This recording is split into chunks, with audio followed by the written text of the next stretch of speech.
Hey, how are you? How Good. are you How doing? are you doing? Just Great. kidding. Nice to see you too. How you been? Good. Just Latinos talking. I'm excited to see what we talk about. So today we're going to be talking about new holiday traditions. That's a fun one. I can like do that one. I feel like we have a few of our own. I think so too. Yeah.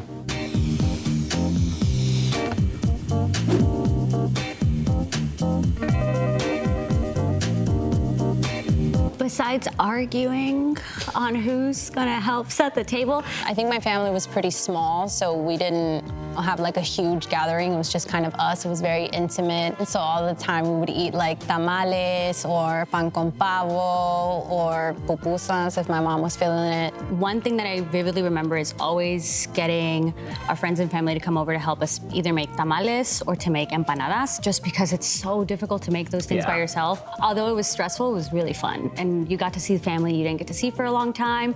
And then afterwards, it was the treat of getting some delicious homemade tamales. Like we'd always go to like my mom's side of the family because my dad's side is in Mexico, so like it was always my mom's side of the family. We'd always go there for dinner. Christmas Eve and like Thanksgiving, all the other holidays, it never felt like it was routine. It'd be like, oh, like I'm going over to the really fun cousin's house for Thanksgiving 2 years in a row, and then the third year rolls around, and I'm like, I can't wait to see my cousin, and then my mom would be like, we're not going there. I think I craved tradition as a little kid, and we were always changing. Somebody would bring like their favorite dish that they would like to bring to grandma's house. She'd already have like 5 things already cooking. We just, get together, talk, converse, because nobody would be around each other all the time. We had people coming from California, Chicago, Florida. It was just great to get around family that you don't get to see that often.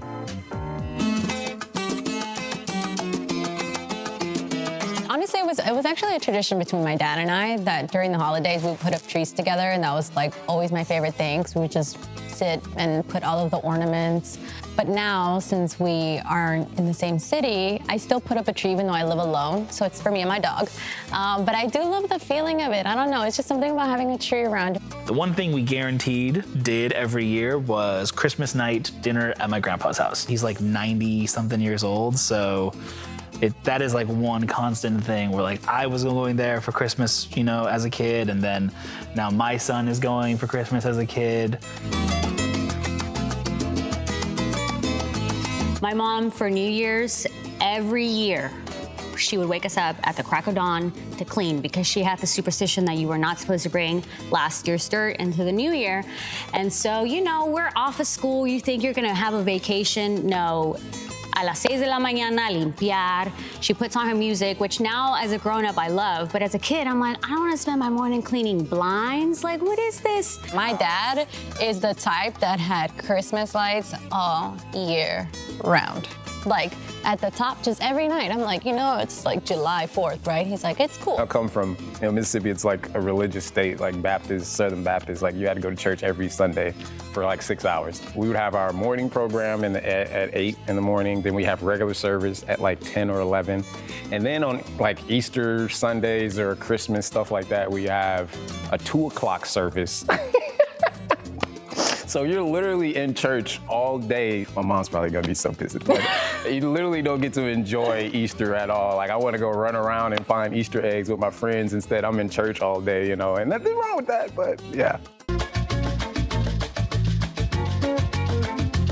Especially when I moved to California, going back to Mississippi for a college kid is almost impossible. So I couldn't afford to go back home, and I would mostly just be alone or with friends. I kind of felt the outside looking in a sense, because I'd FaceTime my mom and they all be together. So, but at the same time, I started getting more friends, and then I did eventually meet her, and it just kind of introduced me to my own thing. Now, because like I got my wife, so she has a family, and then like we have our little boy, so like we have our own little family, and then like you make friends that become family. So Yes. It's like I feel like now we're celebrating like 15 different people. So like they definitely got bigger, which is like, that's not a bad problem to have. Like there's a lot of people to love. My traditions changed because my diet changed. So, of course, a lot of Latinx dishes are meat-based, and I don't eat meat anymore. When I'd go home to visit my family, they'd have the tamales y carne y all this stuff that I couldn't eat. And so my mom would always get so mad and be like, tú, puras tortillas y queso, puras tortillas y queso. So I had to kind of change that on my own And my new tradition now is kind of creating my mom's dishes. Last year, I tried to perfect chicken tortilla soup without actually putting chicken in it. And so every year I try to do something new to just kind of recreate my mom's recipes, because those really mean a lot to me. When I met him, I think I was like, okay, well, if I don't go out of the city and I go visit my family, then like at least I have him and my friends and we can kind of create our own traditions. But I think it's just changed every single year with adulthood, and like sometimes you can't go because of work, sometimes we can't visit our other family. You know, COVID kind of played a huge deal in us being able to see each other. So I think every year looks different. For Christmas, we decided that we wanted to, instead of buying like a bunch of ornaments, the first married Christmas we had, we were like, let's just get the tree, let's get like one box of basic like bulb ornaments, and then we'll buy one special ornament. Oh, but like for that year. cute. And then every year we buy one special ornament. So it's kind of like the tree becomes like a history book. Yeah, and you could be like, this one's when we did this. Exactly. That's like so we have sweet. a toilet paper one from last year because the pandemic. For Thanksgiving last year, we went over to his friend's house and we all, it was kind of like a potluck situation where we all kind of brought food. We have American food, we have soul food, we have like my touch with my Salvadorian. You probably had too much spicy stuff or whatever.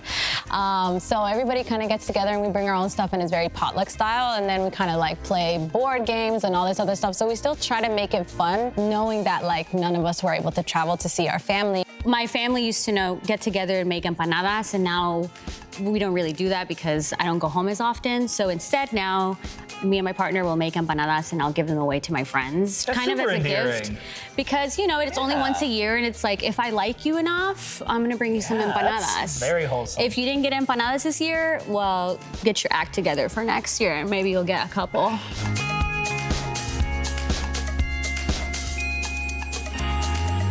Tradition feels like this is all of the good, like pure, like wholesome, important cultural stuff that we're passing down. So I think it's important to keep that going. Like if you're connected to the past in a positive way. Yeah, growing up here in the United States, as a kid, you have to really assimilate and like erase a lot of your culture. You know, you're embarrassed to speak Spanish. And as you get older, you're like, wow, this is part of my identity. And so I have to hold on to this so that if I have children or if I'm dating somebody, they understand that this is important to me. For us, a lot of our passed down stuff was the recipes.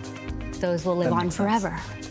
My mom is an amazing cook. I don't think I'll ever be able to get as good as her, but to even be able to like get to a point where I'm like, okay, I know how to make this. I don't have to look at the recipe 10 times over and over every single time I make it. Like, that's when I'll know like, okay, I'm good. And I personally want you to keep learning like your grandma's traditions, because he talks about I've these been cooking my pies, grandma's and stuff I'm like, lately. where is the recipe? Your traditions are for you ultimately, but the more you share your culture with people and your traditions, the more acceptable it becomes. Yes. The more people are inclined to be excited about learning rather Yeah. than being scared. And I Yeah, think that's totally. ultimately the goal, is to make people comfortable with other people's culture and traditions and know that it means a lot to them.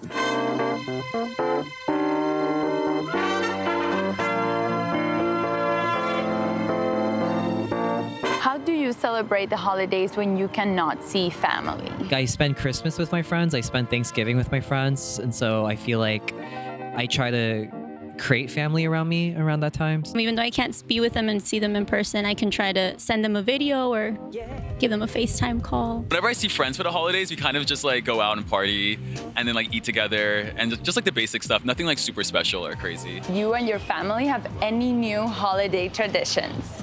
Well, not really. I just go and visit my parents, and we have just simple Mexican tradition, like eating tamales and pozole. We are now gathering a lot more in my family members' homes instead of public spaces. What are some of the things that are hard about the holidays?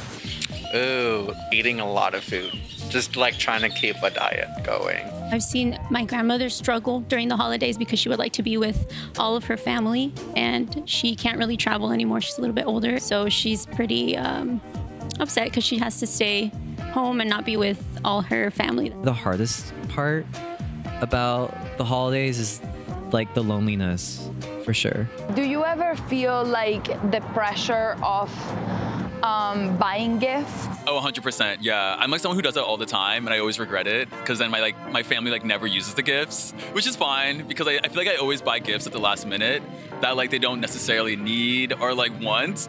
And I just buy them just because I'm like, oh, I need to like give them a gift, and they're like, no, it's okay. Like your presence is enough, so no gifts next time. One of the quick takeaways I think I got from this conversation was that, you know, my boyfriend and I have different traditions growing up for sure. For me and my family were really big on giving gifts and showing our appreciation for that. Whereas for him, it turns out he actually stopped getting gifts at age 17. So now I'm like, I want to give him gifts all the time. One of my biggest takeaways from today was one, my appreciation for food and my family, but also that my girlfriend will now serenade me with gifts. I'm gonna take Carla's mom's tradition where you wake up the morning of New Year's Eve, y vamos a limpiar. Like, I really like the idea of getting out the old and bringing in the new, good vibes for the new year. It's okay to make new traditions. You don't have to hold on to the past, and you can make new stuff just for you. Hey, Me Too fam, I'm Geneva, and I directed this episode of Latinos Talk. The holidays are such a special time of year, and it's so great to hear everyone's traditions, both new and old. We want to hear about yours, so drop them in the comments below. From everyone here at Me Too, we hope you have a happy holiday.